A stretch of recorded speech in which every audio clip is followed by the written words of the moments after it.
লা তাখফা মিনকুম খাফিয়া, সেদিন কোন গোপনীয় জিনিস গোপন থাকবে না। গোপনীয় জিনিস কি থাকবে না? হুজুর কথাটা গোপন রাখেন, দুনিয়াতে বলি না এরকম বইলা, ভাই কথাটা বললাম গোপন রাখেন, কথাটা বললাম গোপন রাখেন, এটা এইখানেই আল্লাহ বলেন সেদিন কোনো গোপনীয় জিনিস গোপন থাকবে না। আমি যা চাবো সেটাই হবে, আমি চাইবো প্রকাশ করতে প্রকাশ হবে, আমি চাবো গোপন রাখতে তো গোপন থাকবে, আমি আল্লাহ যেটা চাবো সেদিন সেটাই হবে। তো এইভাবে যখন আপনার কিয়ামতটা কায়েম হবে, প্রথম ফু, এবার দ্বিতীয় ফু দেওয়ার পরে সব মানুষগুলো উঠবে। তো কিভাবে আমাদেরকে জমা করা হবে? সহিহ বুখারীর বর্ণনা 6527 নম্বর হাদিসের বর্ণনা, আম্মা জান আয়েশা সিদ্দিকা রাদিয়াল্লাহু তাআলা আনহার বর্ণনা, তিনি বলেন ক্বালা রাসূলুল্লাহ সাল্লাল্লাহু আলাইহি ওয়াসাল্লাম তুহশারুনা হুফাতান উরাতান গুরলা, কিয়ামতের ময়দানে তোমাদেরকে উপস্থিত করা হবে খালি পায়ে, উরাতা দেহের মধ্যে কোনো কাপড় থাকবে না, গুরলা খতনাবিহীন তোমাদেরকে কিয়ামতের ময়দানে উপস্থিত করা হবে, জমা করা হবে। আম্মা জান আয়েশা সিদ্দিকা রাদিয়াল্লাহু তাআলা আনহা বলেন ইয়া রাসূলুল্লাহ আর-রিজালু ওয়ান-নিসা ইয়ানজুরু বা'দুহুম ইলা বা'দ, নারী পুরুষ সেদিন একজন আরেকজনের দিকে তাকাবে, ব্যাপারটা তো লজ্জার বিষয়, দেখতে কেমন দেখা যায়? হুজুর এটা কেমন দেখা যাবে? মানুষ উলঙ্গ হয়ে উঠবে, পায়ে জুতা থাকবে না, শরীরে কাপড় থাকবে না, খতনাবিহীন, একজন আরেকজনকে দেখলে লজ্জা হবে না? নবীজি যে জবাবটা দিলেন ভাই, আল্লাহ নবী বলে আয়েশা আল আমরু আশাদ্দু মিন আইয়ুহিম্মাহুম যাক, কিয়ামতের ময়দানটা এত ভয়ঙ্কর হবে মানুষের ধারণার মধ্যেও আসবে না, এত ভয়ঙ্কর, এর চাইতেও আরো বেশি ভয়ঙ্কর হবে কিয়ামতের ময়দান। মনে করেন আজকে থেকে আমি আপনি আমরা চিন্তা করতে থাকলাম কিয়ামতটা মনে হয় এরকম ভয়ঙ্কর হবে, কালকেও চিন্তা করলাম, কিয়ামত পর্যন্ত আমরা সবাই খালি চিন্তা করবো না মনে হয় এর চেয়ে ভয়ঙ্কর, না না না মনে হয় আরো ভয়ঙ্কর। নবী কয় এতটা ভয়ঙ্কর হবে যে কিয়ামত পর্যন্ত আমি আপনি শুধু চিন্তা করব মনে হয় এরকম, মনে হয়। নবী কয় না না না, তোমাদের চিন্তা ধারণারও বাহিরে এত ভয়ঙ্কর হবে কিয়ামতের মাঠ। এখন এই যে ভয়ঙ্কর হবে বলেই ওই যে আম্মা জান আয়েশা সিদ্দিকা বললেন একজন কি আরেকজনের দিকে তাকাবে না? নবীজি বলে আয়েশা এই যে তাকানো এটা তো তোমাদের মনের বিষয়, কিয়ামতের মাঠে এই মনের বিষয়গুলা থেকেও আলাদা হবে ভয়ঙ্কর, বললামই তো। আরে তোমার তো এই চিন্তারই সুযোগ থাকবে না আয়েশা, কিয়ামতের ময়দানে প্রত্যেকটা মানুষ তার নিজেরই নিয়ে এত পেরেশানির মধ্যে থাকবে, পাশের জনের শরীরে কাপড় আছে না নাই এটাও সে দেখার সুযোগ পাবে না। আরে দেখেন তো এই লোক আমরা পাশে দুইজন, এটা কোনো কথা যে এর দিকে আমি তাকাবো না? নবীজি বলে তোমরা ধারণা করতেছো যে পাশের জনরে আবার কিভাবে না দেখে।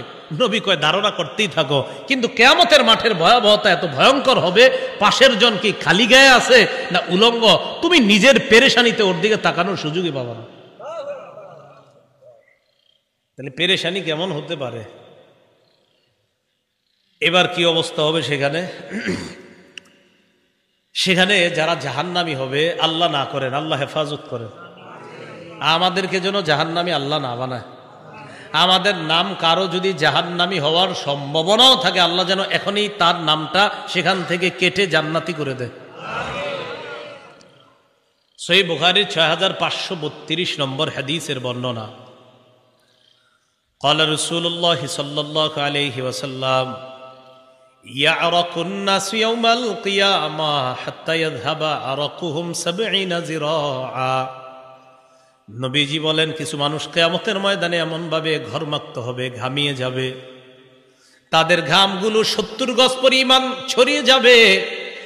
শুধু তাই নয়, ইলজিমুহুম ইলজামা হাত্তা ইয়াযহাবা আযানাহুম হাত্তা ইয়াবলুগা আযানাহুম। ঘাম হইতে হইতে এত পরিমাণ হবে, নাক পরিমাণ, কান পরিমাণ, এই মাথা নাক কানগুলা একবার ঘামের সাগরের মধ্যে একবার ডুববে আবার উঠবে। আল্লাহ নবী কয় একজনের ঘাম হবে এরকম 70 গজ। কিয়ামতের ময়দানের ঘাম, নাক যাবে ঘামের নিচে, চোখ যাবে নিচে, কান যাবে নিচে, মাথাটা একবার নিচে যাবে আর একবার উপরে উঠবে, এইভাবে পরিস্থিতি চলতে থাকবে। সহিহ বুখারীর 4712 নম্বর হাদিসের মধ্যে আসছে আদম নবী, ইব্রাহিম নবী, নূহ নবী, ইব্রাহিম নবী, মুসা নবী, ঈসা নবী 5 নবী সেদিন মানুষ বিপদে পড়ে 5 জনের কাছে যাবে, যাওয়ার পর 5 জনই জবাব দিবে ইন্না রাব্বি ক্বাদ গাদিবা আল-ইয়াওমা গাদবান লাম ইয়াগদাব ক্বাবলাহু মিসলা ওয়া লা ইয়াগদাব বা'দাহু মিসলা। আজকে রব এত রাগ করে আছে, আজকের আগে এমন রাগ কখনো করে নাই, আজকের পর এত রাগ কখনো করবে না। সবাই এই জবাব দিবে, এত রাগ করে আছেন। কিয়ামতের ময়দানে আল্লাহ পাক রব্বুল আলামিন সব মানুষদের সামনে একটা কথা বলবে। এই কথার জন্য আমার আপনার তৈরি থাকা দরকার। আর রাজা বাদশাহ যারা, তারা তো তৈরি থাকাই দরকার। সহিহ বুখারী 4812 নম্বর হাদিসের বর্ণনা। عن أبي هريرة رضي الله تعالى عنه قال قال رسول الله صلى الله عليه وسلم নবীজি বলেন ইয়াকবিজুল্লাহুল আরদা ওয়া ইয়াতবিস সামাওয়াতি বিয়ামিনি, পুরা জমিনটাকে আল্লাহ কবজায় নেবেন, সব আসমানগুলা পেঁচায়া কুদরতি ডান হাতের মধ্যে নেবেন, 7টা আসমান পেঁচায়া নেওয়ার পর দেখেন কিয়ামতের ময়দানে আয়েশা আল্লাহ বলবেন আনাল মালিক, আমি বাদশাহ। আসমান জমিন নিয়ে এসে বলবেন আমি বাদশাহ। আইনা মুলুকুল আরদ, দুনিয়ার রাজা বাদশারা কোথায়? আল্লাহ বলবেন দুনিয়ার রাজা বাদশারা কোথায়?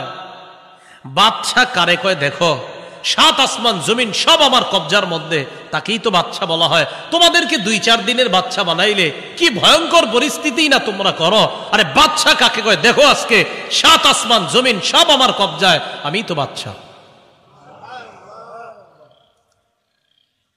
ভয়াবহতা কি পরিমাণ হবে। তিরমিজি শরীফের 2312 নম্বর হাদিসের বর্ণনা।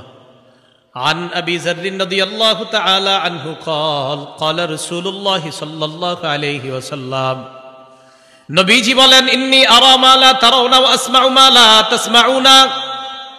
নবী বলেন আমি যা দেখি তোমরা তা দেখো না, আমি যা শুনি তোমরা তা শোনো না।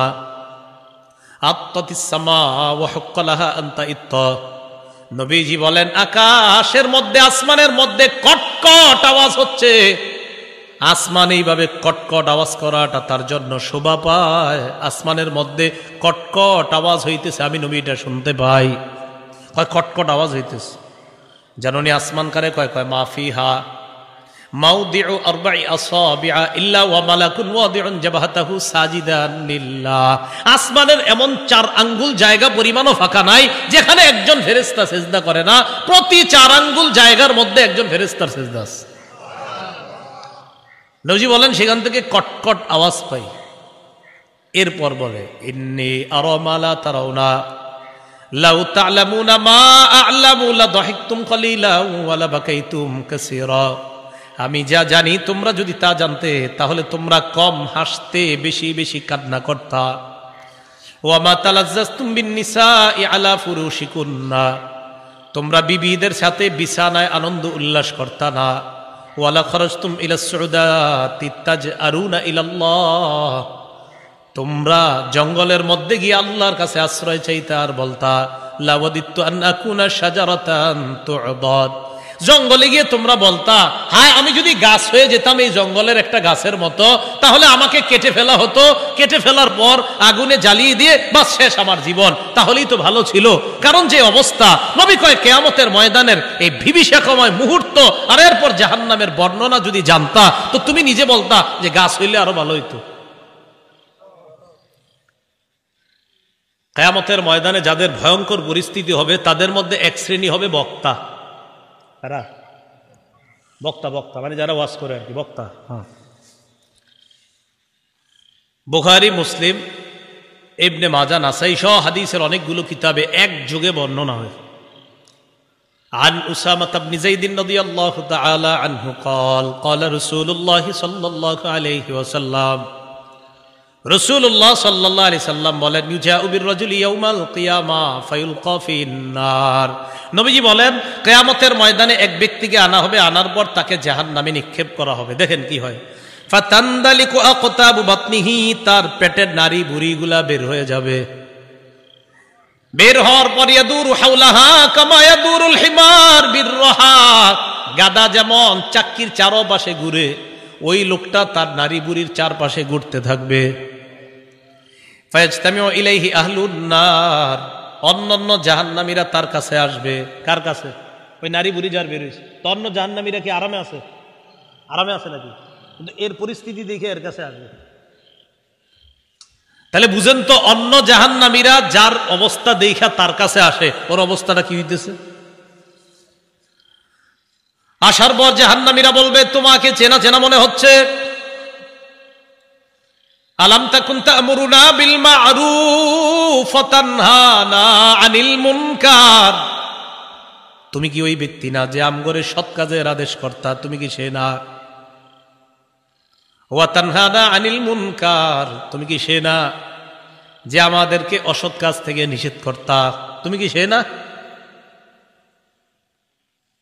তুমি ওই ব্যক্তি না যে সৎ কাজের আদেশ কর্তা, অসৎ কাজ থেকে নিষেধ কর্তা?